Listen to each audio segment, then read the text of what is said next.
It's been a long freaking time since we've seen anything from Silicon Knights, and we're all hoping the company can deliver, and I'm sure they will, you guys.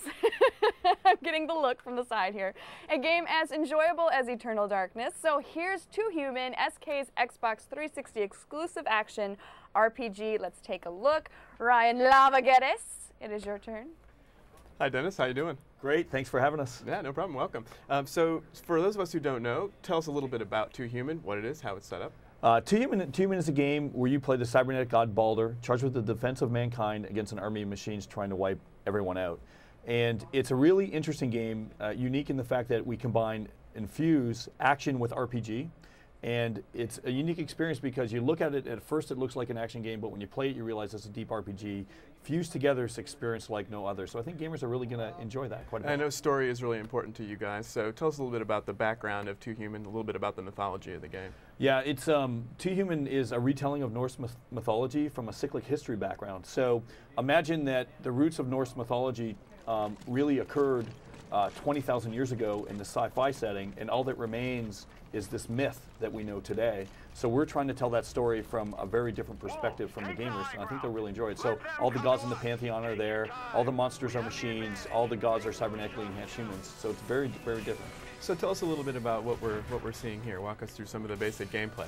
What you're seeing here is Justin, who's playing right now. He's playing the Berserker, and the Berserker is a very interesting character because he's very, very fast at melee, and you're seeing him doing some juggles and some fierce attacks. And essentially, what he's able to show there by shooting the guy in the air, holding him up, is you have this economy where your combo meter is right there at number 2. The higher that goes, the faster your character is, the faster he moves and attacks, and the more experience you get. So there's this really interesting dichotomy of playing the game, balancing between whether you want to use your ruiners to use your powers or continue to build that up as you play. Now, I noticed when he was fighting there, we definitely saw some loot dropping. I know that's a big part of the game. It is. So tell us a little bit about what gamers can expect in terms of items and upgrades and armor as they play through. Hundreds and hundreds of thousands of different combinations. The loot in Too Human is extraordinarily expansive, and the permutations and combinations are really, really high. I've been playing the game for a long time now, and I still haven't even come close to exhausting all the possibilities. And I think for a console game, the depth in Too Human is pretty unparalleled, and we haven't seen anything come close to touching it in quite a while. And so the first time through, you get the average playthrough of 10 to 15 hours or so. But to get to collect all the loot, there is so much replayability. I think gamers are going to be really excited about that. I just have a really quick question. You had mentioned that you run into the gods. Yes. And things of that nature in the game. Are they boss battles, or do they help you, or what's the situation there? Well, that'd be giving away too much. Oh, but, come on, Dennis. I hate talking Dennis, about spoiler alert. In the mythology, there are some gods who are enemies and some who aren't. So obviously Loki, who is at first Aesir, even in the mythology turns on the gods. So there's going to be setups like that.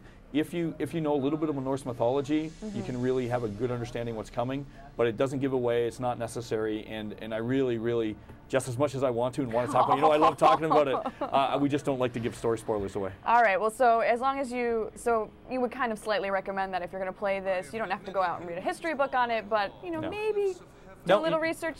Don't need to at all. Don't need to at all. An extra Not even a little bit. I can't even squeeze it out of you, can I? No, Once you play Too Human, you'll know everything you need to know about Norse mythology. Right? Well, you don't even need to know anything about Norse mythology. That's the thing. Third grade, right after this. Yeah, exactly. Yeah, no, it's not necessary. I think if you look at Silicon Knights games in our history, Eternal Darkness, Legacy of Kain. We do a lot of research into mythologies, and we think mythologies really ground games. And it's not necessary that you understand things, but it gives a firm understanding of things that gamers can relate to. And it's these kind of mythoses that we hope will help elevate video games to the 8th art. And we're big believers in the art form, and we really want to elevate as much as we can. So that's why you're seeing Too Human as a mix of a lot of cinemas, a lot of gameplay, a lot of audio, a lot of artwork, and a lot of technology. Just all those together, we think really make it special. So what are some of the other classes that we can play? We've seen the Berserker here. What else can we see in the game? So the Berserker is the sort of high damage dealing archetype, really fast, really frantic. You've got the Champion, who excels in critical strikes, air combat, Defender, who's your tank, Commando, who's your shooter, and the Bioengineer, who is your fighting healing class. And there's definitely some co-op available in the game. Are there any like matchups that you can recommend for a good co-op experience, class-wise? Oh, they all work. I would definitely say Berserker and Bioengineer. That's a killer combination. Yeah. And then probably Defender and Commando. That's what I was going to say. I was going to recommend Commander and Defender because there's nothing. I really like. There's one. The Defender himself is really a tough class, but he's got these unique. This one spider that's just like fires lasers and takes things out for you, and then the Commando's got an anti-missile spider, and so when all the missiles are coming in, they're really annoying. You just drop the spider and you just see them shooting down all the missiles for you. It's like the best thing ever. So I know the demo just came out. How's it been received? People been downloading it? It has been awesome. The numbers are huge. We're really excited, and looking at the reception, it's been extraordinarily positive. The demo's out there, the new website's up, the game's coming out August 19th. We're extraordinarily excited. It's been a really good week, actually.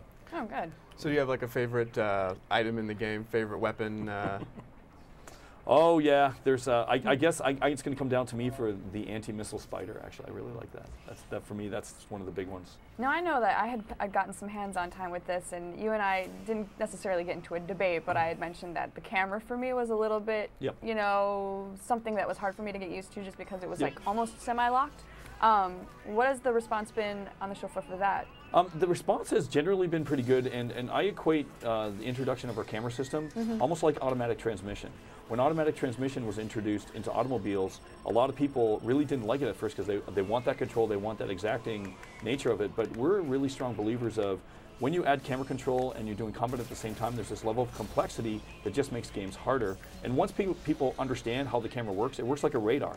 So your biggest threats are always on screen. So what happens is the camera will turn when you don't expect it, but once you understand the game, you realize, oh, it needed to turn there because that troll is much more dangerous than this goblin. And so that's how it works. Once you figure that out, people are like, oh, I get it. So what's the learning curve on that, roughly? It's pretty quick. Fast. Once I would say, once you're through the first level and halfway through the second, you start to get what the camera's doing, and you're like, oh, okay, I understand now. And that's been through focus testing. That's generally what it's been like. So it's new. Not only does it have new gameplay elements and new fusions, but this camera itself is very, very new as well. There's a lot of things that are really different about 2 Human, which I think why it's been so hard to describe to the audience and stuff. But I think if people are looking for a different experience on the Xbox 360 where you can't get anywhere else, 2 Human is your best bet. Yeah, I think for me, part of it was when I played it was not only the camera, but that horizontal attack, which is also very unique. So when you have both of those happening at once, it's kind of hard to wrap your head around. But once you get the hang of it, it's pretty fluid, I thought. Yep, absolutely. And it's one of those games where you can't just watch a video and understand what's going on. You got to play it and you got to interact with it. So tell us about this boss battle we got going on here. So this is a troll, actually, not a boss battle. And here Justin has taken off all his armor, and if he can balance the camera and surf on him and then attack at the right time, he'll do an insta-kill here, and he'll just take the troll out instantly. And you'll find all these kind of tricks throughout the game everywhere, and we're not explicit about it, but we really believe that through a lot of dynamic gameplay that you'll find the depth in 2 Human, and there's a lot to dig. The rabbit hole in 2 Human is very, very deep. Well, why don't you keep playing, and then we're going to move on to mysterious reader questions. Sounds good, I can't wait. Are you excited? Okay, so question 1, Atomics wants to know, can you guys make Eternal Darkness 2? That's the question. Well, that's an easy question to answer, and is yes, we can. It's totally possible. It is possible. It is All right, totally I'm going to possible. follow that up with my own. Are you going to? Are you any plans in the future? We get asked that all the time, and Silicon Knights, our perspective on games is pretty unique. We have this thing that we're really conscious about, and it's called the curse of success. And if you look at all of our games, Legacy of Kain, Eternal Darkness, 2 Human, we're trying to be known for creative, different games, but not get locked into always making the same game every time. So we've had a lot of people asking, please do Eternal Darkness 2. We've actually had a lot of people, please do another Legacy of Kain. And you have these shifts, but we want to create signature products where we're happy with and we don't feel burnt out on.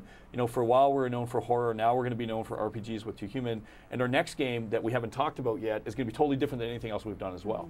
And but is Eternal Darkness a possibility? Absolutely. We're thinking about it, but there's no announcements. Yeah. Well, I don't blame you for being, a little hesitant about that. I mean, video games are notorious for having, you know, 1, 2, 3, 4, 5. Now we're, you know, yeah, number 10.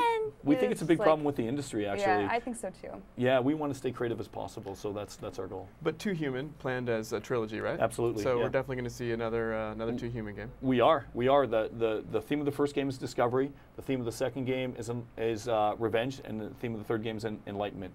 You'll see them, and we're going to be taking gamers for a wild ride on this one. So can't wait. We're coming to a close here. So is there anything that maybe we haven't asked that you want to mention and have us see, or Ryan, any last questions?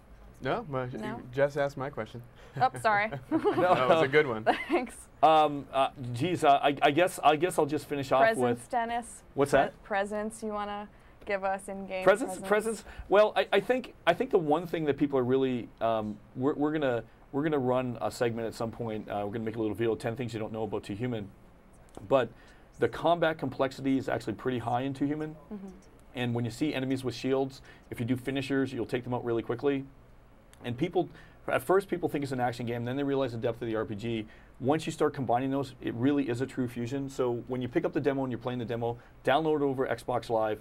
We have all kinds of Easter eggs, and we thought people would take a couple weeks to figure it out. Within one day, all the classes are opened up now. People know how to play them. But try it, have fun. But there's a lot of depth there, and we look forward to the feedback. So. Awesome. Well, thanks so much, guys, for showing up. It's nice to see you again. Always I'm good to see looking you forward guys. to playing the game very soon. I know I will. LiveWire will return in just a bit.